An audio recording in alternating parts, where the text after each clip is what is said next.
पवित्र श्रीमद् भागवत गीता, पवित्र चारों वेद, पवित्र कुरान शरीफ, पवित्र बाइबल, पवित्र गुरु ग्रंथ साहिब, पवित्र कबीर साहिब की वाणी में छुपे हुए गूढ़ रहस्य अर्थात तत्व को जानने के लिए कृपया अवश्य सुनिए जगत गुरु तत्वदर्शी संत रामपाल जी महाराज के मंगल प्रवचन।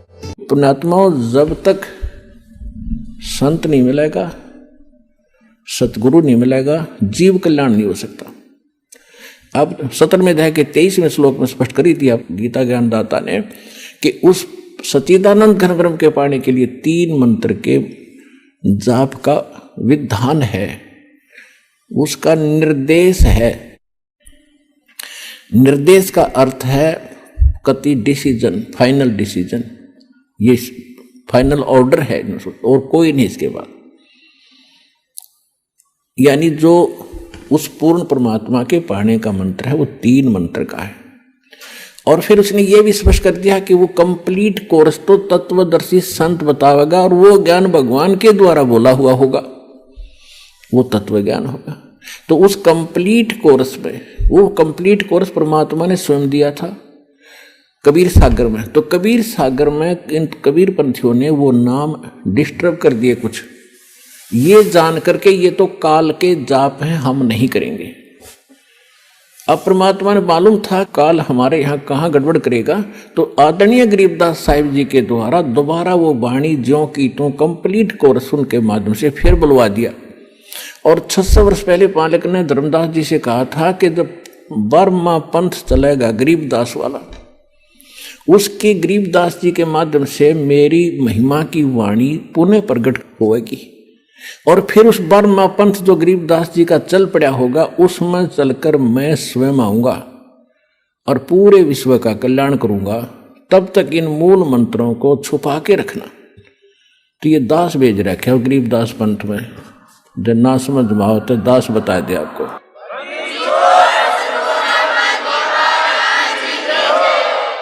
तो अब उस परमात्मा ने वो कंप्लीट कोर्स दे रखा।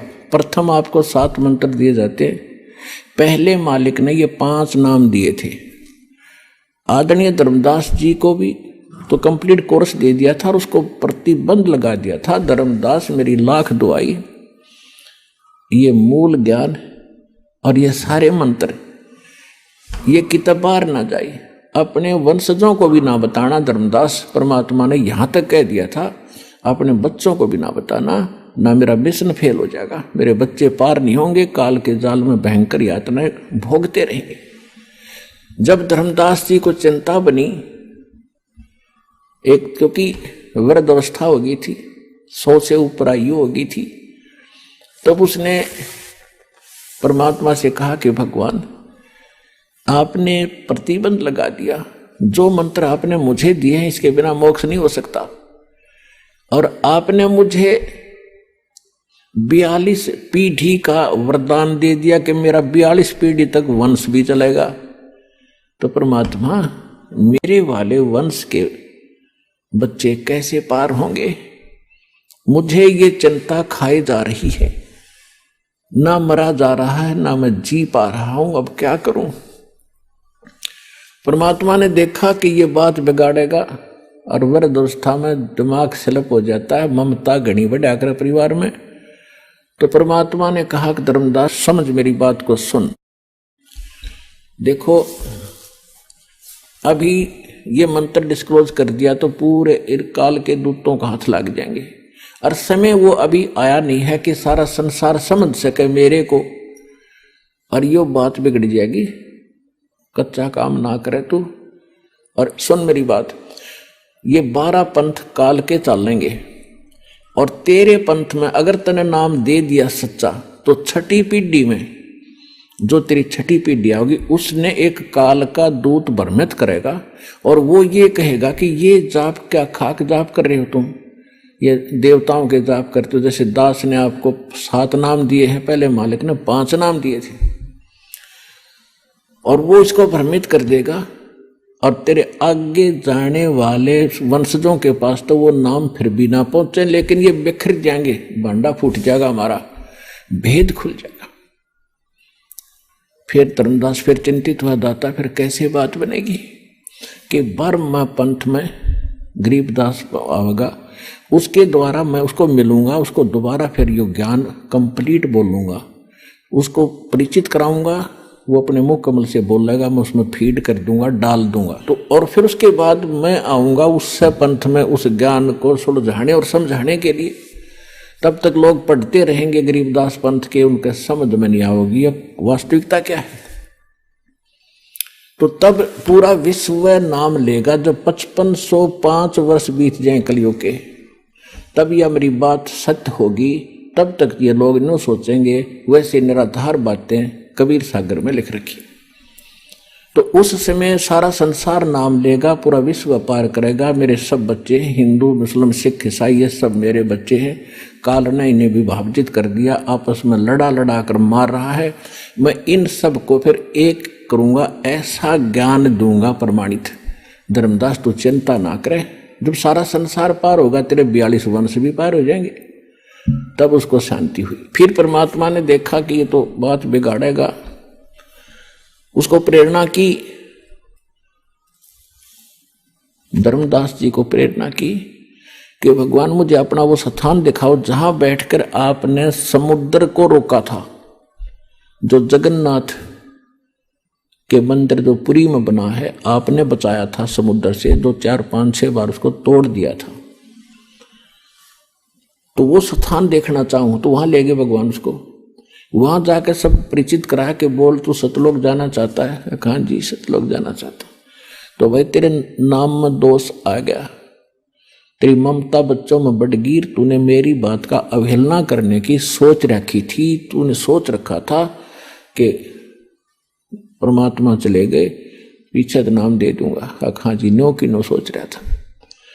तो भाई मेरा दोषी होता, तेरे बच्चे पार नहीं होते और मेरा काम बिगड़ जाता। अब तो दोबारा नाम ले, पुनरुपदेश दिया परमात्मा ने जगन्नाथपुरी में जाकर। वह अलग स्थान है, एक मंदिर अलग है, जहां परमात्मा ने समुद्र को रोका था एक पत्थर पर बैठ के। वहां एक यादगार बना रखी है कबीर पंथियों ने, दास भी देख कर आया था उसको। वहां धर्मदास जी की समाधि बनी हुई है, वही समाधि दे दी उसको, पर सारा कंप्लीट नाम दे के अब तू स्मरण कर, अब तू निकल जाए यहाँ से। तो धर्मदास जी को वहां से अपने सामने चलता कर दिया। और फिर धर्मदास जी के प्रथम जो पुत्र था चूड़ामणि जी, उसको 5 नाम दिए। ये जो आपको दिए जाते हैं मतलब बीच बीच के। तो धर्मदास जी के पुत्र चूड़ामणि, जिसको मुक्तामणि भी कहते हैं, और उसको आदेश दिया कि बेटा तू यही मंत्र आगे अपने शिष्यों को देना, अपने वंशजों को देना, और ये मंत्र आप देते रहना। तो 6ठी पीढ़ी में जाकर एक काल के दूत ने उसको भ्रमित कर दिया कि तुम बात तो करते हो सतलोक और सचखंड की, और जाप करते हो देवी देवताओं की, तुम्हारा ज्ञान है ये। तो बच्चा भ्रमित हो गया, उसने वो नाम छोड़ दिए और कबीर सागर में ये सिलेक्ट कर लिए अमी नाम, अजर नाम, पाताले, सबसिंधु नाम, ये हंस का काम, फलाना काम, ये कोई मंत्र है। अब चलो इसमें कौन टोकेगा हमने? अरे ये तो कंप्लीट कोर्स। जब हम इस काल का रोटी खा रहे, कपड़ा पहरे, पानी पीवे, इसमें जीवें सोवें, सारा शोध इसमें कर रहे हैं, तो इसका टैक्स है हमारे ऊपर, इसकी मजदूरी करनी पड़ेगी। और हमारे ऊपर पता नहीं कितनी फाटक बंद कर रखे, रास्ते बंद कर रखे। पहली चौकी गणेश जी की, जब तक ये क्लियर आगे रास्ता नहीं देगा आगे जाएंगे कहाँ? तो इन सबके हम ऋणी हैं इन देवताओं के, जो यहाँ के प्रभु हैं, प्रबंधक हैं। इनसे हम बाइज्जत निकलने के लिए इनकी मजदूरी हम न करके अपना यहाँ भी काम चलाना है, इनका टैक्स भी भरना है, तब हमारी भक्ति सही चलेगी। तो प्रथम मंत्र आपको दिया जाता है, इन देवी देवताओं की मजदूरी है, ये पूजा नहीं है। अब यहां भी एक स्पष्ट करना चाहेगा दास के भक्ति, पूजा और साधना मंत्र क्या है। साधना तो एक मजदूरी होती है और पूजा एक हृदय से समर्पित भाव होता है, जिसको हम प्राप्त करना चाहते हैं, जिसको हम पाना चाहते हैं, जिसके हम हैं। अब जैसे पति भर्ता लड़की होती है, वो अपनी ज्वाइंट फैमिली में रहती है, सह परिवार होता है, जैसे जेठ भी, जेठानी भी, देवर भी, देवरानी भी, सास ससुर भी, ननद भी, सभी होते हैं। तो वो सबके साथ प्यार से व्यवहार करती है। रिलेटिव आता है उनसे भी आदर से, सत्कार से, हंसकर बात करती है, चाय पानी, उसके बिस्तर बिछाना, पूरी सेवा करती है। तो वो लड़की वो सबका सत्कार कर रही है, उनकी पूजा नहीं कर रही। वो पूजा तो अपने पति की कर रही है। जो पति वाला भाव है वो अन्य में नहीं हो सकता उसका, लेकिन सत्कार सभी का करती है। तो इसी प्रकार जो ब्रह्मा, विष्णु, महेश, गणेश, दुर्गा, ये जितने भी यहाँ के प्रबंधक हैं, ये हमारे एक परिवार है अपना, और इस परिवार में हमने सबका यथोचित आदर करना, सत्कार करना एक शिष्टाचार है। इसको नहीं करेंगे तो भी हम दोषी हैं, हम निकम्मी आत्मा है, और हमने बनना है अच्छी आत्माएं। तो अच्छी आत्मा तो सभी को नमन करती है, विनम्र भाव रखते हैं, सबके प्रति एक श्रद्धा रखते हैं। लेकिन पूजा जो वो अलग चीज होती है। अब जैसे जब हम यहां से चलेंगे, जैसे एक पतिव्रता लड़की परिवार में रह रही है, जैसे आपको बताया, तो पूजा तो अपने पति की कर रही है वह, लेकिन पता उस दिन चलेगा जब वो अलग होंगे, भिन्न होंगे। जब वो अलग होंगे, न्यारे होंगे, तो वह लड़की के हिस्से में जितने भी बर्तन आवेंगे, कोई चारपाई, गदला, रजाई आवेगी, वह उठा के सारे अपने उस कमरे में रख लेगी जो उसके पति के हिस्से में आया है, और एक चम्मच भी ना छोड़ा अपने हिस्से की, सारी ठाक अपने पति के साथ चली जाएगी। तो उस दिन पता चलेगा वह पूजा किसका करे थी। वो पूजा अपने पति की करे थी और सत्कार सभी का करे थी। इसी प्रकार हम इस संसार में रहेंगे, हम सब का सत्कार करेंगे, लेकिन पूजा हम अपने मालिक की करेंगे, अपने परम पति की करेंगे जो सबका मालिक है, कबीर भगवान की करेंगे। और ये सभी जितने भी यहाँ के, जैसे असुर निगंधन रामायणी में हम सबका सत्कार करते हैं, छोटे से लेकर 500 तत्वों तक की आरती इसके अंदर आ जाती है। तो हम सबका सत्कार करते हैं। सत्कार करने से विनम्रता आती है, और ये फिर ये ब्रह्मा, विष्णु, महेश या जितने भी कोई भी है देव, ये आपको टच नहीं कर सकते। इनके ऊपर फिर डंडा है परमात्मा का कि ये आपका एक सत्कार करते हैं, और फिर भी आप इनको सताओगे तो इनको ज्यादा सजा मिलेगी। ये जो आपको विधि बता रखी, ये आपके प्रोटेक्शन के लिए है, भगवान का विधान बनाए रखने के लिए है, और आपको इस संसार रूपी सागर से पार होने के लिए सफर में सहयोगी रहेंगे, आपका प्रोटेक्शन करेंगे ये देवता, और सभी आपके घरों के चारों तरफ पहरे दिया करेंगे। तो सतगुरु कबीर साहब के इस नाम से जुड़ जाएगा।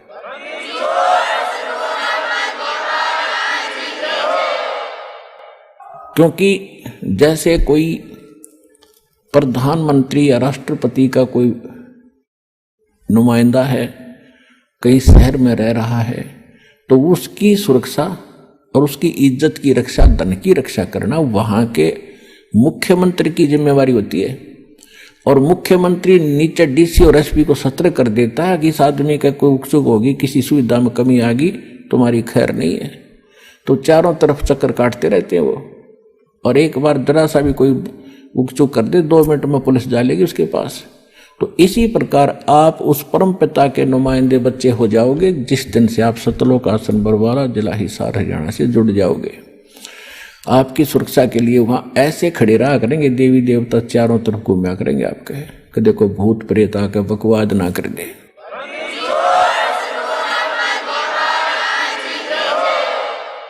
तो यहाँ के जो मंत्री, प्रधानमंत्री या जो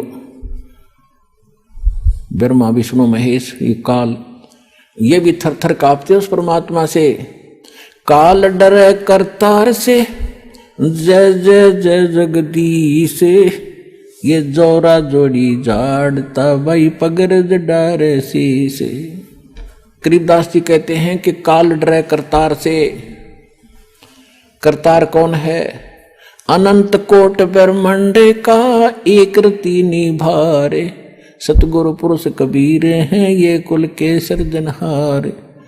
नानक साहब जी कहते हैं 721 पृष्ठ पे श्री गुरु ग्रंथ साहिब में अंकित है उनकी वाणी एक अर्ज गुप्तम पेश तोदर कून करतार हक्का कबीर करीम तू बे ए परवरदिगार।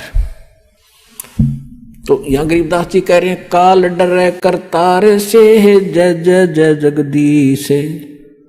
ये जोरा जोड़ी झाड़ता पगरज डारे सी से। जोरा माने मौत है। एक तो जरा शब्द है, जरा संस्कृत में उसको बुढ़ापा कहते हैं। एक जोरा है संत भाषा में, ये मौत को कहते हैं। कहती है मौत भी उस कबीर भगवान की जूते साफ करती है कि जब आपका आदेश होगा तभी मैं किसी के आपके भक्त के निकट जाऊंगी, न निकट नहीं जाऊंगी। और ये काल परमात्मा से डरता है। काल जो पीसे है पीसना और जोरा है पनिहार, ये दो असल मजदूर हैं मेरे सतगुरु के दरबार। पुण्यात्मा ये बात कोई छोटी गहन नहीं है। आम आदमी कोई भूत प्रेत के बारे में गलत नहीं बोल सकता, देवता के बारे में नहीं बोल सकता। और ये स्पष्ट कहा गया है कि यु काल तपी से पीसना, यानी पहले राजाओं के नौकर जो होते थे, कोई तो उनके आटा पीसा करते थे और कोई पानी भर के लाया करती किसी की, और जो नागरिक औरतें उनको पैसे दे देते थे, मजदूरी देता था राजा। तो यहाँ परमात्मा कहते हैं ये ज्योत स्वरूपी निरंजन, जो 21 ब्रह्मांड का मालिक ब्रह्म, ये तो कबीर भगवान का पीसना पीसता है, यानी उसका नौकर है, उसके आदेश से चलता है। सब कुछ समझाने के लिए ये सब वाणी बोली है। काल जो पीस है पीसना, यानी चाकी पीस चलाता है हाथ से, और जोरा है पनिहार, या मौत उसके पानी भरती है परमात्मा के, यानी नौकरानी है। और ये दो असल मजदूर हैं मेरे सतगुरु के दरबार। क्योंकि आंखों देखा भगवान की महिमा से परिचित होकर गरीबदास जी कह रहे हैं। तो यहां प्रसंग जो चल रहा है कि सत्कार और पूजा और साधना में सत्कार में अंतर होता है। साधना और पूजा में अंतर कैसे होता है, एक और उदाहरण देते हैं आपको। जैसे हम ये मंत्र जाप करते हैं, बाकी एक नाम को छोड़ के सार नाम को, बाकी तो ये अन्य मंत्र यहीं के हैं सारे, कुछ आपको पता ही है। लेकिन हमारा उद्देश्य, ये तो हमारे इंस्ट्रूमेंट हैं, ये हमारे औजार हैं उस पूज्य वस्तु को पाने के लिए। जैसे हमने हैंडपंप लगाना है, तो हैंडपंप लगाने के लिए हम जो भी साधन प्रयोग करेंगे वो तो साधना है, वो हमारी पूज्य नहीं है। उस पूज्य वस्तु को पाने के लिए, यानी उस जल को पाने के लिए जो हमारा पूज्य है, जिसके लिए हम प्रयत्नशील हैं, तो उसके लिए जो भी हम बोकी और पाइप मेहनत परिश्रम जो करेंगे उसको लगाने के लिए, तो वो तो समझो साधना है। और जिस वस्तु को पाना है वो हमारा पूज्य है। अब यहां इस 3 नाम के मंत्र का थोड़ा सा, और प्रथम मंत्र का, अब ये कैसे इंस्ट्रूमेंट है हमारे, कैसे हेल्प करेंगे। प्रथम मंत्र जो आपका है, कहते हैं 5 नाम गायत्री गैबी आत्म तत्व जगावे। इस प्रथम मंत्र के जाप करने से आपके अंदर एक विशेष कसक परमात्मा की तरफ बनी रहेगी। और ये ऐसा धन है जो आपके यह संसारिक सुख भी आपको देगा, और आपके ऊपर जो ऋण है इन देवी देवताओं का, जैसे हमने बिजली का कनेक्शन ले रखा है, तो बिजली का टैक्स भरते रहेंगे तो रेगुलर आपकी बिजली आती रहेगी। ऐसे हमने कोई पानी का कनेक्शन ले रखा है, गैस का कनेक्शन ले रखा है और टेलीफोन का ले रखा है, तो हम उनके कनेक्शनों के पैसे भरते रहेंगे बिल के, तो हमें सुविधा प्राप्त रहेंगी। तो हम शास्त्र विरुद्ध साधना करके निर्धन हो गए, हमारे सारे कनेक्शन कट गए, तो सभी सुविधाएं बंद होगी। अब ये दास एक गारंटर बनेगा, आपका जिम्मेदार बनेगा, और आपको एक ऐसी मजदूरी देगा, उनसे आपकी सुविधा चालू कराएगा सारी। और ये कहा जाएगा कि ये आपको किस्तों में आपके सारी पूंजी पूरी करेंगे। आपको बार बार प्रेरित किया जाएगा कि मंत्र करा करो, जाप करा करो, तो वो जाप करने से आपकी जो सुविधा देनी इन्हीं भगवानों ने है, क्योंकि ये यहाँ के इंचार्ज हैं। और आपकी ये देंगे क्या, वो वर्कडन, कौन सा वर्कडन, क्रियाक्रम कौन सा, जो शास्त्र अनुकूल साधना से प्रतिफल आपका बन कर जाएगा, वो आपका वहां मिलेगा। और देंगे ये ब्रह्मा विष्णु महेशी, तो ये आपको तभी देंगे जब आप सही साधना शास्त्र अनुकूल करेंगे। शास्त्र अनुकूल साधना के अंदर प्रथम गुरु हो, गुरु पूरा हो, अधिकारी हो, उससे नाम लेकर फिर आप जाप करो, फिर आपकी सुविधा चालू हो जाएंगी। उनका टैक्स भी भरता रहेगा और आपका भी गुजारा होता रहेगा। यानी जब तक यहाँ रहोगे फिर हम आगे चलेंगे। तो उसके लिए समझ लो आपने प्रथम मंत्र तो ऐसा है कि जैसे आपने ट्यूबवेल लगाने के लिए वो इंस्ट्रूमेंट खरीदे, वो हैंडपंप लगाने के लिए, वो आगे तेरे। अब वो काम क्या करेंगे? अब सेकंड मंत्र है सांस उश्वास का। प्रथम मंत्र से समझ लो पाइप आ गई और सेकंड मंत्र का काम शुरू हो गया। पाइप ने खड़ा करके और उसके अंदर बोकी मारे और बाहर माटी निकाले, बोकी मारे बाहर माटी निकालता जा। तो हम श्वास उश्वास का नाम जो जाप आपको दिया गया सतनाम के 2 अक्षर का, जिसमें एक ओम मंत्र है, एक सांकेतिक तत् है। गीता अध्याय नंबर 17 के श्लोक नंबर 23 में ओम तत्सत, ओम और तत् मिलकर ये एक सतनाम बनता है। तो इस 2 अक्षर का नाम है सतनाम। इस 2 अक्षर के मंत्र का नाम सतनाम, सतनाम माने सच्चा नाम। इसको सतनाम भी कहते हैं, सच्चा नाम भी कहते हैं। तो इस सतनाम का काम है 2 अक्षर के का।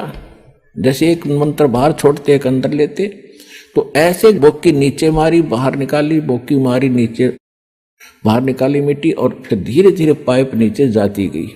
पाइप पहुंच गई जल तक, जहां जल आ गया। तो ये काम हो गया सतनाम का। बोकी ने अपना काम कर दिया। अब इसके बाद फिर सार नाम, उस सार शब्द का काम शुरू होगा। वो रह गया हैंडपंप जो ऊपर मशीन लगाया करे। ये सार नाम कहो, सार शब्द कहो, आदि नाम कहो, इसकी भी मेहनत करनी है, इसको भी चलाना पड़ेगा, तभी वो पूज्य वस्तु प्राप्त होगी जब जल सर्व मिलेगा आपको। तो गीता अध्याय नंबर 17 के श्लोक नंबर 23 में होता है कि 3 मंत्र का जाप है उस जल को पाने का। ये मंत्र है उस सच्चिदानंद घन ब्रह्म के पाने का। ये सभी मंत्रों की हमने साधना करनी है, तब पूज्य वस्तु सच्चिदानंद घन ब्रह्म यानी पूर्ण परमात्मा प्राप्त होगा। ये है विधि।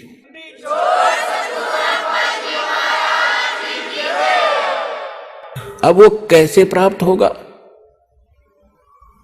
अब प्रथम मंत्र आपको दे रखा है, तो प्रथम मंत्र और लास्ट मंत्र, इनकी जो कमाई है ये आपकी सेव रहेगी, सेफ रहेगी, बचत रहेगी। और बाकी जो 5 नामों की कमाई है, साधना है, ये हम प्रथम जाएंगे जब आत्मा हृदय कमल से चलेगी। हृदय में रहती है आत्मा का मूल वास, यहाँ पर है। जागृति में फिर यह नेत्रों के पास आ जाती है, यहाँ बैठकर सारा कंट्रोल करती है। जब हम चलेंगे तो हम सीधे मूल कमल पर जाएंगे। वहां पर गणेश जी की चौकी है, वहां बैरियर है। तो वहां जाकर के हम जब पहुंचेंगे, गुरु साथ होगा। जैसे वकील होता है तो उसके साथ साथ वो सारे काम कागज पूरे करता हुआ, अकाउंट क्लियर कराता हुआ आपका आगे चलता, जैसे सीए होता है, जो समझ लो। तो परमात्मा की आपको वहां से लेकर आखिर तक आवश्यकता पड़ेगी।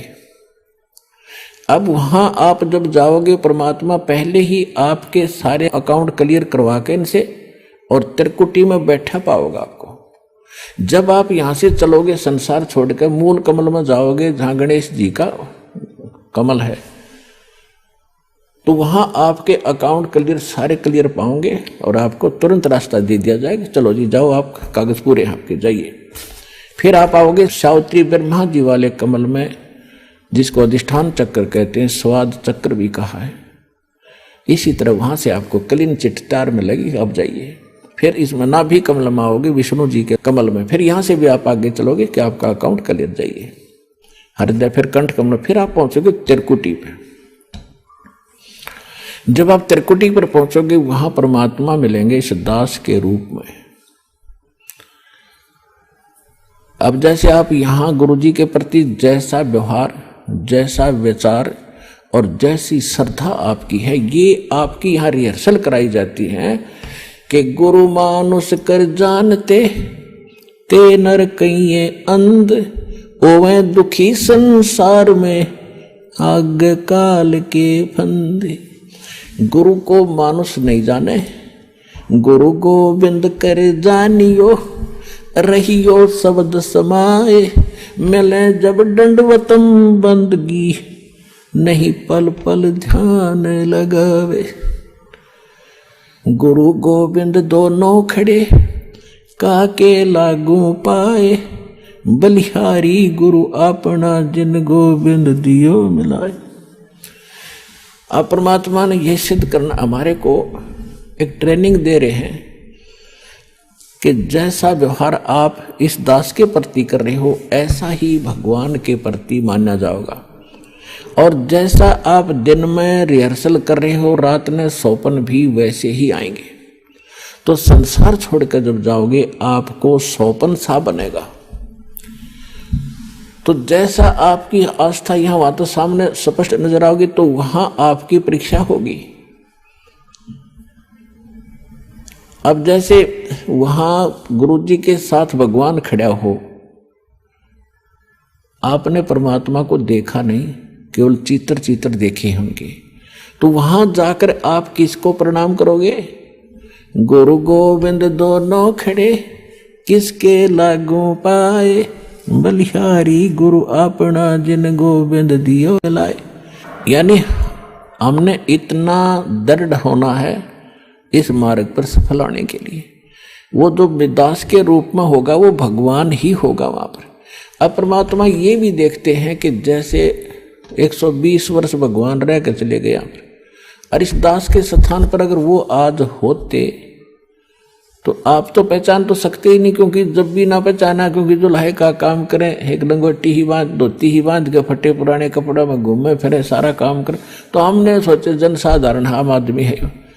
तो इसलिए परमात्मा वो एक विधान बताएंगे और इसलिए दास को भेजा के भगवान को पहचानवा दे, आपको पहचान करा दे, और कैसे मिलेगा ये नियम बताओ। तो जैसे उस समय भगवान होते इस दास के स्थान पर आप जैसा व्यवहार करते, तो भगवान ये सब आपकी अकाउंट जमा होता रहता आपका कि इसका कैसा व्यवहार है, कैसा विचार है। तो अब दास ये देख रहा है, दास के प्रति जैसा आपकी भावना, जैसे आपके विचार, आपकी श्रद्धा है, तो आपकी वहां बुक में लिखे जा रहे। परमात्मा वाले स्थान के पास आपकी एक अलग से पैड है, आपकी बही है, आपका अकाउंट खुला हुआ है, एक फैक्स वहां जाता है। तो उस समय फिर आपका जैसा स्वभाव आप वहां प्रयोग करोगे त्रिकुटी पे, जैसा आप यहां कर रहे हो एडिट होगा। फिर वहां से अगर गलती कर दी तो आपको फिर भी वापस पटक दिया जाएगा, वहां से भी आपको फेल होकर वापस निराशा हाथ लगेगी। यहाँ अलग बात है कि किया हुआ कर्म यहाँ ऊपर के ब्रह्मांडों में आप देवता बने रहोगे हजारों लाखों युगों तक, और फिर वहां आपकी पूरी पूंजी भक्ति नाश करा कर ये वापस पटक देगा धरती पे। तो इससे बचने के लिए जो पहले हम मार खा गए, हमने धोखे खाए, उससे बचने के लिए अब ये फावल पॉइंट बताए जाते हैं। इसमें दृढ़ रहना बच्चों, बार बार यही आपको बताया जाता है। जब आप त्रिकुटी पर पहुंचोगे तो वहां ये नीचे के मंत्र तो हो गए साफ, कंठ कमल तक सारे आपका हिसाब किताब हो गया। आपके साथ वो 2 मंत्र का जाप वो और साथ है। यहाँ कंठ कमल से लेकर त्रिकुटी तक जाने का बहुत लंबा रास्ता है। ये तो एक यहाँ तो मैप है, वहाँ ओरिजिनल चीज है। तो वहां जाने के बाद जब आप पहुंचोगे तो 2 मंत्र आपके पास होंगे, 3 मंत्र होंगे, उनकी कमाई आपके साथ होगी। ओम तो ब्रह्म का है, और दूसरा जो मंत्र सांकेतिक आपको दिया जाता है सतनाम में, वो अक्षर पुरुष का मंत्र है, सात संग ब्रह्मांड के स्वामी का। अभी तक हमारे को 10वां द्वार का ही ढोल पीटा गया ऋषि व ऋषियों के द्वारा। और एक जम्मू के अंदर मधु परमहंस को आवे, कबीर पंथी को और कख का पता नहीं इसने, और वो कबीर साहब की किताब अधूरी सी बाणी पढ़ ली, 11वीं खिड़की एकादश, और वो छाती कुट्या करता नहीं, कहता था मेरे जैसा किसी के पास ज्ञान नहीं, इस ब्रह्मांड में जो वस्तु है मेरे पास नहीं, और 11वां द्वार पा गया, 11वां द्वार इसे किसी ने बताया नहीं, कमाल के आदमी है, ये तो कबीर सागर में लिखा है, आपने पढ़ लिया तो किला टूट गया। भक्ति आपके पास नहीं, ज्ञान तुम्हारे पास नहीं। जबकि कबीर साहब ने तो 12वां द्वार बताया है, 11वां नहीं है। 11वां तो अक्षर पुरुष के लोक में जाता है, इसने उसका भी ना पता, वो सुन रखी है 11वां द्वार 11वां द्वार, 11 खिड़की लगी। अब क्या है, जो ओम नाम के जाप का कमाई है वो वहां त्रिकुटी पर अकाउंट करवा दिया जाएगा। धर्मराज के दरबार में जाएंगे, परमात्मा आपके साथ होगा इस दास के रूप में, और उनसे कहेगा भाई इसका हिसाब करो।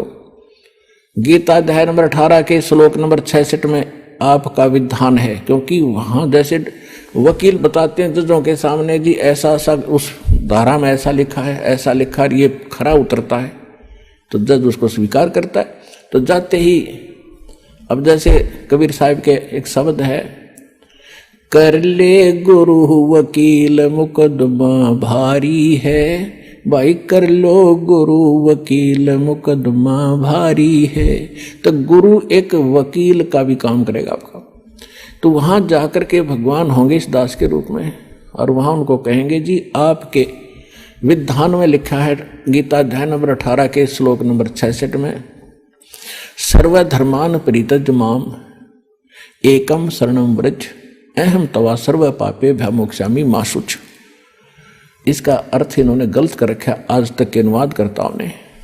इन्होंने क्या कर दिया, श्री कृष्ण जी कह रहा है कि श्री कृष्ण मान रही थी तो कि तू सब धर्मों की सब पूजाओं को छोड़कर एक मेरी शरण में आ जा, फिर मैं तुझे सब पापों से मुक्त कर दूंगा। गीता अध्याय नंबर 2 के श्लोक नंबर 7 में अर्जुन पहले ही कह रहा है कि मैं आपकी शरण हूं, आपका दास हूं, मेरी बुद्धि अब काम नहीं कर रही, मैं युद्ध करूं कि ना करूं, मुझे सीधा मार्ग बता दो, आप मेरे गुरु, मैं आपका शिष्य हूं। अर्जुन तो पहले उसकी शरण में था, ये सट्टे मारे तो कई नकल तो थी नहीं इनमें।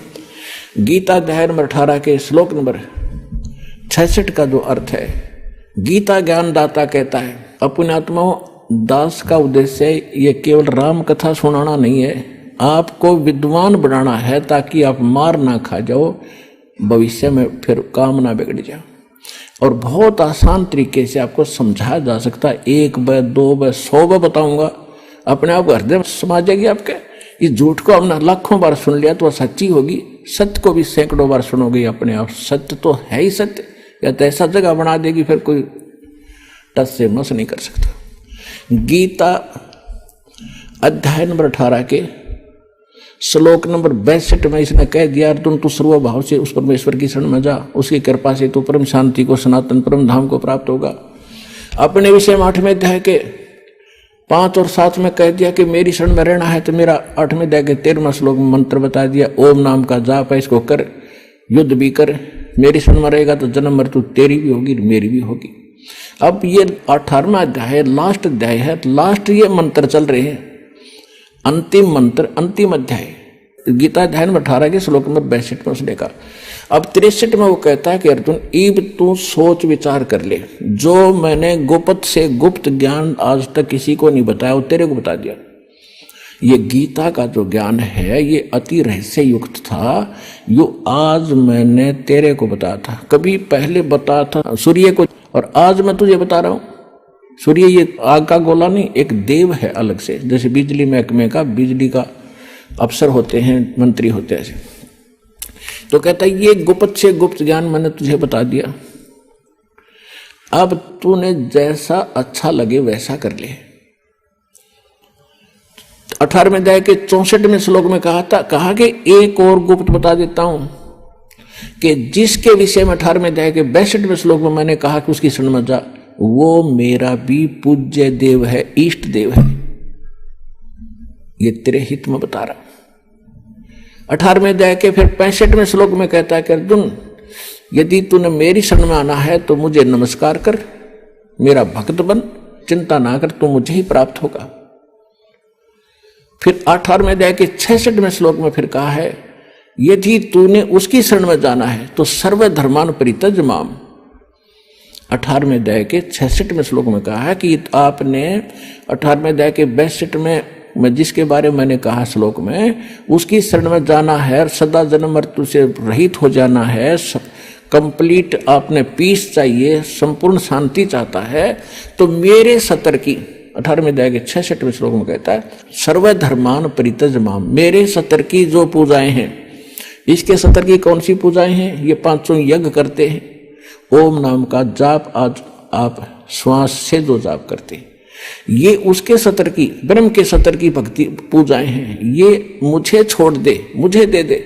और एकम शरणम व्रज, एकम माने जिसके बराबर दूसरा नहीं है, वो सर्वशक्तिमान। गीता अध्याय नंबर 15 के श्लोक नंबर 17 में जिसके विषय में कहा है, उत्तम पुरुषत्व अन्य परमात्मा इति उदाहरते, ये लोक धर्म अविश्य विवर्ती अवैश्वर।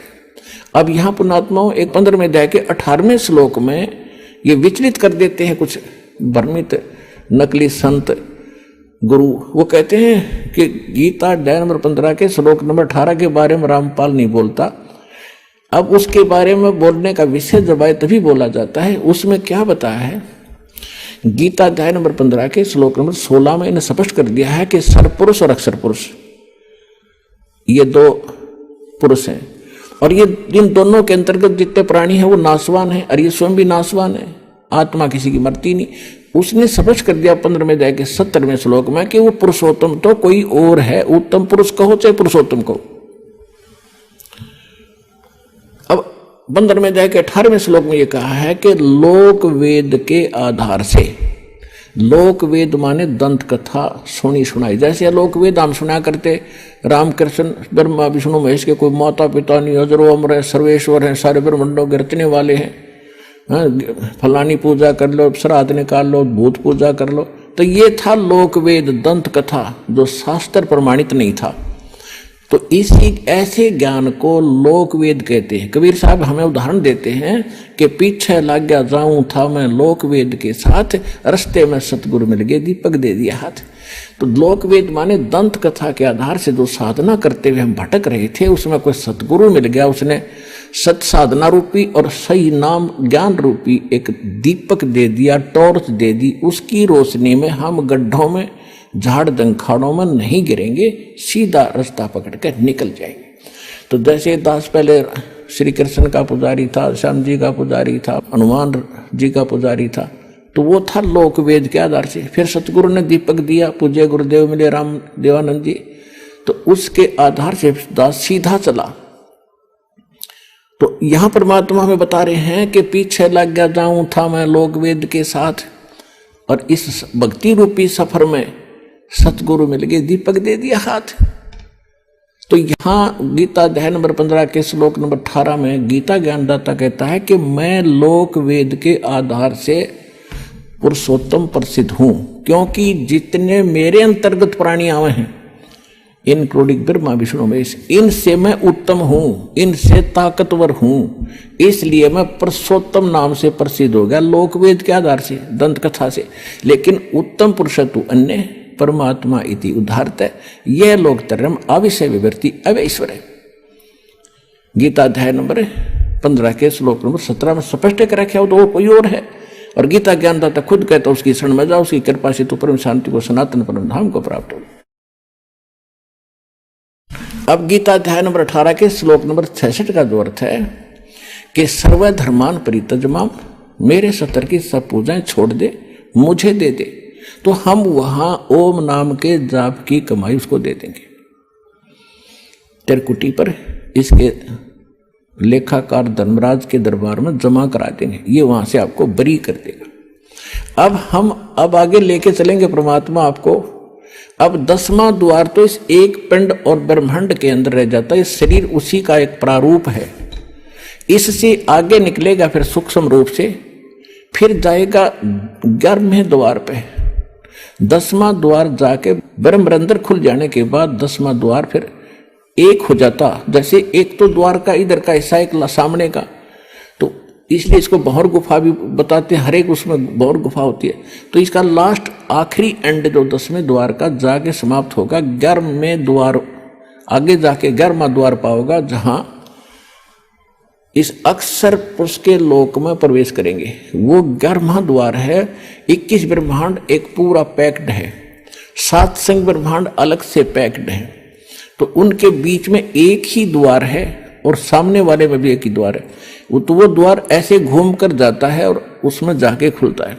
तो 11वां द्वार जो है सरपुरुष के 21 ब्रह्मांड पार करके से निकलेंगे और उसमें प्रवेश करेंगे अक्षर पुरुष वाले, वो 11वां द्वार है। फिर अक्षर पुरुष के लोकों को पार करते हुए सात संग ब्रह्मांडों को हम पार करके आगे जाएंगे। वहां जो तत्व मंत्र है सांकेतिक सतनाम के अंदर 2 अक्षर में जो एक मंत्र है ओम से दूसरा, इसकी कमाई हम वहां देंगे और उसके सात संग ब्रह्मांडों को पार करने का वो टैक्स है, उसका किराया है। अब हमारे पास रह जाएगा सत्य सार नाम की कमाई, उसको लेकर हम फिर 11वां द्वार पार करके 12वें द्वार को पार करेंगे, वो सतलोक में प्रवेश करावेगा और ये सत्य नाम सार नाम की कमाई हमारे साथ वहां जाएगी। ऐसे हम मोक्ष प्राप्ति करेंगे और नीचे से लेकर ऊपर तक आपको गुरु की आवश्यकता पड़ेगी। तो यहाँ कहते हैं गुरु बिन माला फेरते, गुरु बिन देते दान, गुरु बिन दोनों निष्फल हैं चाहे पूछो वेद पुराण। कबीर हरि जय रूठ जा, गुरु की शरण में जावे, कहे कबीर गुरु रूठ गे तो हर ना करे सहाय। अब रामानंद जी का प्रकरण अभी बहुत शेष रह गया है, फिर आगे बताएंगे, क्योंकि इन महापुरुषों को आधार बनाकर आपको यथार्थ ज्ञान से परिचित कराया जाता है। ये सत्संग का उद्देश्य होता है कि उसमें सत्य ज्ञान ही बताया जाए। ब्रह्म पिता परमात्मा पूर्ण ब्रह्म सर्व सृष्टि रचनहार कबीर परमेश्वर जी की असीम रजा से आप सभी पुण्यात्माएं सत्संग सुनने के लिए उपस्थित हुए। परमेश्वर की असीम रजा हो जाती है, उन्हीं पुण्यात्माओं को मानव शरीर प्राप्त होता है। मानव शरीर प्राप्त करके जिनकी भक्ति में रुचि है, श्रद्धा आस्था है, वो और भी अच्छी आत्माएं हैं और परमात्मा की तड़फ में भटक रही उन आत्माओं को सत्संग मिल जाता है, सतगुरु मिल जाता है, सच्चा मार्ग मिल जाता है, तो वो पुण्यात्माएं परमात्मा की विशेष लाडली होती हैं। आप सभी पुण्यात्माएं उन तीसरे प्रकार की उत्तम आत्माओं में से हो जिनको मानव शरीर प्राप्त है, परमात्मा की तरफ में भटक रहे थे, आपको सत्संग मिला, सच्चा नाम मिला, सच्चा ज्ञान मिला। तो सत्संग मिलने से, सतगुरु मिलने से जीव का उद्धार होता है, मनुष्य जीवन सफल होता है। सत्संग में आने से प्राणी को ज्ञान होता है, मेरा यहाँ मनुष्य जीवन प्राप्ति का क्या उद्देश्य है और किस उद्देश्य को लेकर मैं जी रहा हूँ। जो क्रियाएं, साधनाएं और जो संपत्ति में एकत्रित कर रहा हूँ, ये मेरे साथ कितने समय तक रहेंगी। सत्संग में आने से ही आत्मा सतर्क होती है। सत्संग से पता चलता है कौन से कर्म करने चाहिए, कौन से ना करने चाहिए। जब तक हम सत्संग नहीं सुनते तो हम अपने अपने प्रत्येक कार्य को ठीक मानकर कर रहे होते हैं। चाहे कोई शराब पी रहा है, चाहे कोई रिश्वत ले रहा है, चाहे कोई मिलावट कर रहा है, और कितने झूठ कपट करके, ठगी चोरी करके वो अपना काम कर रहा है, उसको वो उत्तम मान रहा है, श्रेष्ठ मान रहा है, सही मान रहा है। सत्संग के अंदर परमात्मा का विधान बताया जाता है और उस विधान का जो उल्लंघन करता है उसको क्या सजा मिलती है, उसको कितना दंड मिलता है, ये भी परमात्मा के विधान में लिखा हुआ है, वो सत्संग के अंदर बताया जाता है। जब जीव को, जो प्राणी को परमात्मा के विधान का ज्ञान होगा तो फिर वो परमात्मा से डर के अपना जीवन सफर तय करेगा, बहुत से पापों से बचेगा और फिर सत भक्ति करके मनुष्य जीवन को सफल करेगा। परमात्मा हमें याद दिलाते हैं कि इस संसार में आकर के आप क्या कर रहे हो, आपने करना क्या चाहिए था। कबीर थोड़ा जीवन ये मंडे बहुत मंडाण, और सब ही उभा पंथ सिर राव रंक सुल्तान। परमात्मा हमें समझाना चाहते हैं कि जीवन तो आपका पता नहीं कितने समय का है। कबीर साहब कहते हैं कि श्वास उश्वास में नाम जपो, व्यर्था श्वास मत खो, न जाने इसी श्वास को आवन हो कि न हो। उसके विषय में परमात्मा फिर कहते हैं कबीर थोड़ा जीवना, ये जीवन थोड़ा, और मंडे बहुत मंडाण, कल्पनाएं पता नहीं कितनी लंबी चौड़ी बना के आपने स्कीम बना के रख रखी है।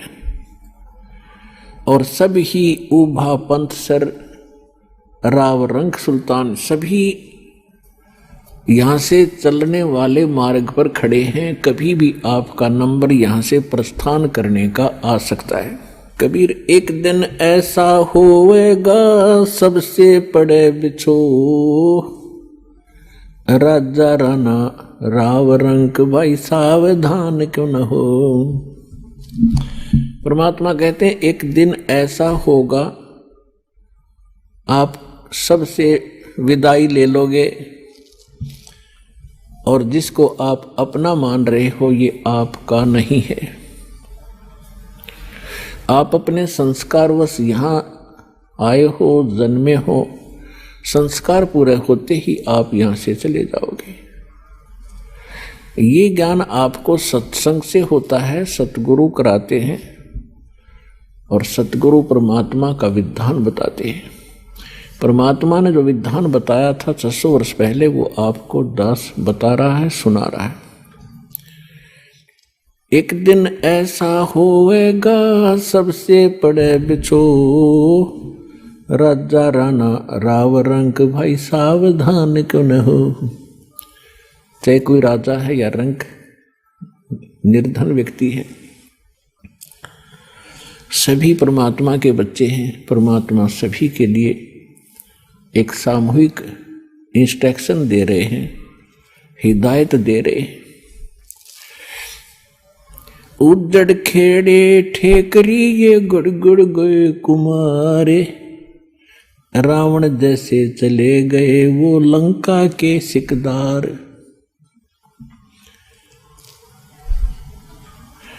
ऊंचा दिखे धौलरा ये मंडी चित्ती पोले, एक हरि के नाम बिना यू काल मार्या रोड़। कबीर देवल ढह पड़ा ये ईंट रही संवारे, करचे दारा से प्रीतड़ी बाई डहे न दूजी बार। कबीर कहाँ चुनाव है मैडिया, ये लंबी भीत उसारे, घर तो 3.5 हाथ बाई गणा तपोने 4। परमात्मा हमें याद दिलाते हैं कि आप परमात्मा के विधान से अपरिचित और इस नासवान स्थान को स्थायी मानकर अनजानपने में बड़ी बड़ी कोठियां बनाने में अपना अनमोल मनुष्य जीवन नाश कर रहा है।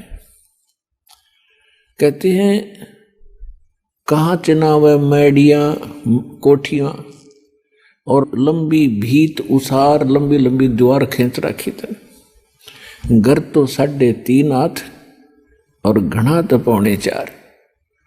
इस टाइम पास करने के लिए इस लोक में परमात्मा बताते हैं कि ज्यादा से ज्यादा और कम से कम एक मनुष्य ने एक चारपाई पे और एक कमरे के कोने में सोना होता है, और उसके लिए 6 कमरे 10 कमरे बनाओ, ऊपर नीचे कोठी 6 मंजिल की बना कर बैठ गया। तो परमात्मा कहते हैं ये ज्ञानहीन प्राणी के लक्षण होते हैं, जिसको पता नहीं तू कब यहां से चला जाएगा, कब तेरा जाना हो जाएगा। कबीर साहब कहते हैं साथी हमारे चले गए, हम भी चालन हारे, कोई कागज में बाकी री बाई तात लगी है वारे। परमात्मा अपने ऊपर उदाहरण देकर बता रहे हैं कि भाई पिछले इतिहास देख लो, कितने राजा हुए, हम कितने इतिहास पढ़ा करते, राजाओं के उसने उस पर चढ़ाई कर दी, उसने उसको पराजित कर दिया, कब्जा कर लिया। कहाँ गए वो खुद भी, कितनी सेनाएं मरवाई, कितने पाप किए एक राज्य प्राप्ति के लिए, और कितने दिन राज्य किया। अब क्या होंगे वो बने हुए, ये परमात्मा के विधान से उनकी जानकारी होती है। कबीर हरि के नाम बिना ये राजा रसब हो, मट्टी लद कुमार के वही घास न नीरे कोई। ओए एक परमात्मा की भक्ति के बिना इन प्राणियों के संग में क्या बनेगा। चाहे कोई प्रधानमंत्री है, चाहे सारी पृथ्वी का राष्ट्रपति है, परमात्मा की भक्ति के बिना अगले जीवनों में वो पशु योनि में जाएगा और गधे की योनि प्राप्त होगी। आइए अब हम उन श्रद्धालुओं के अनुभव जानते हैं जो जगत गुरु तत्वदर्शी संत रामपाल जी महाराज जी से दीक्षा प्राप्त कर चुके हैं तथा उनके द्वारा बताए गए भक्ति मार्ग पर चल रहे हैं। जी नमस्कार। नमस्कार। क्या नाम है आपका? शाहीना गर्ग। साइना जी, कहाँ से आए हो आप? डिस्ट्रिक्ट शिमला, हिमाचल प्रदेश। क्या करते हैं आप? मैं ग्रेजुएट हूँ, अब पढ़ाई कर रही हूँ, आगे एमए कर रही हूँ। संत रामपाल जी महाराज से नाम दीक्षा लेने से पहले आप क्या भक्ति साधना करते थे? जैसे रोजे रखना, नमाज पढ़ना, उस तरह से करती थी। तो मतलब मुझे परमात्मा की खोज थी कि परमात्मा कौन है, तो मैं उसी तरह से साधना करती, लेकिन मुझे कोई लाभ नहीं होता था उससे, मतलब उल्टा और दिक्कतें परेशानियां रहती थी। किस प्रकार की समस्या थी आपको? मतलब भूत प्रेत की समस्या होने लग गई थी। किसी ने मतलब कर दिया था, जब दिखाने गए किसी को तांत्रिक के पास, तो उन्होंने कहा कि पीर वगैरह छोड़े हुए हैं, जैसे मुसलमान धर्म में होते हैं, मुसलमानी पीर छोड़ा हुआ है। तो सब देखने गए तो सब यही बोलते थे कि ठीक हो जाएंगे, मतलब जंतर वगैरह धुनी वगैरह दे देते थे, तो ठीक नहीं हो पाती थी मैं, मतलब थोड़े टाइम ठीक होंगी फिर वही हाल हो जाती थी। फिर मैंने एक हिंदू धर्म में शादी की, तो हिंदू धर्म में शादी करने के बाद जो उस वहाँ पे जो परंपरा है, जिस तरह की देवी देवताओं की पूजा करते हैं, वो भी करती थी। मैं क्या शायद यहीं पे परमात्मा मिल जाए, तो वहाँ पे भी कोई लाभ नहीं होता। 3-4 महीने थोड़ा ठीक रही, उसके बाद फिर वही दिक्कत होने लग गई। उसी मुसलमानी पीर जो लगाया हुआ था वो दिक्कत होने लग गई। तो मेरे ससुर मुझे दिखाने ले जाते थे, कभी तांत्रिक के पास, पंडितों के पास, तो सब यही कहते थे कि ठीक हो जाएगी, ठीक हो जाएगी। फिर वो दे देते, जंतर वगैरह दे देते, फिर थोड़े टाइम में वो खराब हो जाते थे, फिर करते थे, फिर और करवाना पड़ेगा, फिर से जंतर लगवाना पड़ेगा। फिर बहुत ज़्यादा पैसा खर्च हो रहा था, सब कुछ मतलब दिक्कतें इतनी, मैं मेंटली परेशान बहुत हो गई थी, घर से भाग जाती थी। मतलब मुझे बहुत दूर से पकड़ के भी लेके आते थे घर वाले कि पता नहीं कहाँ चली जाती है, बहुत दिक्कत, आर्थिक स्थिति भी ठीक नहीं थी फिर हमारी। फिर उसके बाद हमारे रिलेशन में ही है शिमला में, उन्होंने संत रामपाल जी महाराज जी से नाम दीक्षा ली हुई है पहले से, तो हम उनके पास गए कि इस तरीके से प्रॉब्लम होती है, तो अब क्या करें। फिर उन्होंने कहा कि आप संत रामपाल जी महाराज जी की शरण में जाइए, आपको कुछ नहीं होगा, आप ठीक हो जाओगे। फिर हमें कुछ अजीब सा लगा कि नहीं, ये ऐसा नहीं हो सकता। जैसे हम अब अपने तरीके से करते थे साधनाएं, तो हमें कुछ ठीक नहीं लगता था। फिर हम घर चले गए, उन्होंने हमें किताब दी, ज्ञान गंगा पुस्तक दी, तो हम उसे लेके घर चले गए। 3-4 महीने वो किताब वैसे ही रही, हमने पढ़ी भी नहीं। फिर मतलब वो भूत प्रेत इतना परेशान करने लग जाता था। तांत्रिक घर पे आए, उन्होंने कहा कि यहाँ पे कुछ है, कि जो इस लड़की को परेशान कर रहा है पीछे से ही है, मतलब मायके से ही, पीछे से ही है, किसी ने किया हुआ। तो हमने वो पुस्तक भी नहीं पढ़ी थी। मतलब जब बहुत ही ज़्यादा दिक्कत होने लगी, फिर मैंने अपने हस्बैंड को कहा कि कुछ तो इस किताब में होगा, कि हम देख तो ले एक बार। फिर हमने उसको पढ़ा, फिर पढ़ने के बाद फिर हम इतना नहीं, मतलब कि नहीं ऐसा हो ही नहीं सकता, ऐसा कैसे हो सकता है। फिर हम अपने उन्हीं के रिलेशन में जो है उनके पास गए, जिन्होंने संत रामपाल जी महाराज जी से नाम दीक्षा ली है, उनके पास गए। फिर उन्होंने कहा बेटा आप ये सब कुछ छोड़ो, देवी देवता कुछ इससे आगे कर्म को नहीं काट सकते, वो उतना ही दे सकते हैं जितना हमारे कर्मों में लिखा है। फिर उन्होंने कहा कि, फिर उन्होंने बोला कि कर्म में जो लिखा है वही होगा। फिर हमने कहा कि ठीक है। जब बहुत ही दिक्कत होने लगी फिर हमने बोला कि एक बार जाके देखते आश्रम में, बरवाला आश्रम में। हमने जून 2014 में नाम दीक्षा ली गुरु जी से, संत रामपाल जी महाराज जी से। बहन जी, आपने बताया कि जब आपने संत रामपाल जी महाराज द्वारा लिखित पुस्तकें पढ़ी तो आपको बहुत अजीब लगा। ऐसा क्या लिखा था उस पुस्तक के अंदर? उसमें देवी देवताओं को, जैसे कि उनके अपने मूल मंत्र हैं, उनको ऐसे पूजा नहीं करना, जैसे धूप देते हैं हम या कहीं व्रत करते हैं, वो चीज़ उसमें सब कुछ मना थी। कि ऐसा कैसे हो सकता है कि पंडित क्या हमें गलत बताते थे? तो फिर मैं क्या एक बार देखते हैं जाके, जब हम पंडितों का मान सकते हैं तो संत रामपाल जी की महाराज जी के शरण में जाके एक बार देखते हैं। आपको संत रामपाल जी महाराज जी से नाम दीक्षा लेने के बाद क्या कुछ लाभ भी मिला? बहुत लाभ मिले। मुझे तो बहुत ही लाभ मिले। मैं जब संत रामपाल जी महाराज जी की शरण में गई, वहाँ पे लाइन लगी होती है आशीर्वाद के लिए, आशीर्वाद देते हैं। तो उन्होंने जैसे आशीर्वाद दिया, सिर पे हाथ रखा, उन्होंने कहा ठीक, सब ठीक हो जाएगा, सिर्फ इतना ही कहा, सब ठीक हो जाएगा। जैसे ही संत रामपाल जी महाराज जी ने सिर पे हाथ रखा तो ऐसा लगा कि हमारे मन से पता नहीं कितना बड़ा बोझ उतर गया, पता नहीं कितना ही बोझ था हमारे सिर पे जो उतर गया। फिर मतलब सब कुछ ठीक हो गया हमारा। हम घर आए, हमने जोत जलाई, सब कुछ किया। फिर उसके बाद हमारा सब कुछ ठीक हो गया, मतलब कोई ऐसी दिक्कत वाली बात नहीं रही। मतलब जो मेरे को भूत प्रेत की बाधा थी वो भी चली गई। 3 सालों से हम दिखा रहे थे, कहीं भी ठीक नहीं हो रही थी वो भूत प्रेत की जो बाधा थी। पंडितों ने तो यहाँ तक कैसा बोल दिया था कि इन दोनों की तो बनेगी नहीं, हस्बैंड वाइफ की बनेगी नहीं, इसको घर वापस भेज दो, ये जहाँ से ये आई है इसको वापस भेज दो। लेकिन हमने हार ही नहीं मानी। मेरे तलाक तक के पेपर रेडी हो गए थे, मेरे फादर ने तलाक के पेपर रेडी कर दिए थे कि 2 दिन बाद पेपर आ जाएंगे और आप तैयार रहना भी। पर हमने हार ही नहीं मानी। हम फिर संत रामपाल जी की शरण में चले गए। हमने कहा कि अब जब इतने के पास गए तो उनके पास जाके भी देखते हैं। तो हम आपसे जानना चाहते हैं कि संत रामपाल जी महाराज से नाम दीक्षा लेने के बाद आपका जो तलाक होना था क्या वो हुआ? नहीं जी, आज हमारी शादी को 6 साल हो गए हैं। तो वो मतलब संत रामपाल जी महाराज जी की शरण में आने से वो बला ही टल गई सारी। और क्या क्या लाभ हुए? और हमारी आर्थिक स्थिति ठीक हो गई। मेरे हस्बैंड की जॉब नहीं होती थी, उनकी जॉब पहले पानीपत में लगी, कॉन्ट्रैक्ट पे लगे थे, 2-2.5 साल तक रहे। आज वो परमानेंट जॉब पे करनाल में लगे हैं। बहन जी, जैसा कि हम देखते हैं कि जो भी संत रामपाल जी महाराज जी से नाम दीक्षा लेता है उनकी सारी समस्याएं दूर हो जाती है, उनकी बीमारियां ठीक हो जाती है। क्या संत रामपाल जी महाराज जी कोई क्रियाक्रम करने के लिए बोलते हैं या कोई जड़ी बूटी देते हैं या कोई दवाई देते हैं? क्या कारण है? ना ही वो कोई जड़ी बूटी देते हैं, ना ही वो कोई झाड़ा लगाते हैं, वो कुछ नहीं करते। वो सिर्फ जो हमारे शास्त्रों में जो साधना लिखी गई है उसे वो सही तरीके से हमें बताते हैं कि हमारे शास्त्रों में ये लिखा है, आप सही साधना करिए। देवी देवताओं को पूजना नहीं है, वो आदर के योग्य है, उन्हें आदर देना है, उन्हें सम्मान करना है। उनके मूल मंत्र हैं जो हमारे गीता जी में लिखे हैं। लेकिन हमारे पंडित जो है वो शास्त्रों के विरुद्ध ही साधना करवा रहे हैं। उन्होंने अर्थों के अनर्थ कर रखे हैं। वो बिल्कुल भी मतलब ऐसे कि अनजान आदमी होता है, जैसे अनजान बच्चा होता है, उस तरह से वो काम कर रहे हैं। आप भगत समाज को क्या संदेश देना चाहते हैं? भगत समाज को यही संदेश देना चाहूंगी कि आप संत रामपाल जी महाराज जी की शरण में आइए, पूर्ण मोक्ष उन्हीं से मिलेगा। वही शास्त्रों के अनुसार सही साधना बता रहे हैं। बाकी तो ये भटकावा है जो पंडित लोग, जो ये तांत्रिक वगैरह, ये जो बड़ी बड़ी दाढ़ी वगैरह ये लगा के रखते हैं, इनसे कुछ नहीं मिलने वाला। इनको कुछ खुद भी इनको कोई भी ज्ञान नहीं है। जी धन्यवाद। धन्यवाद जी।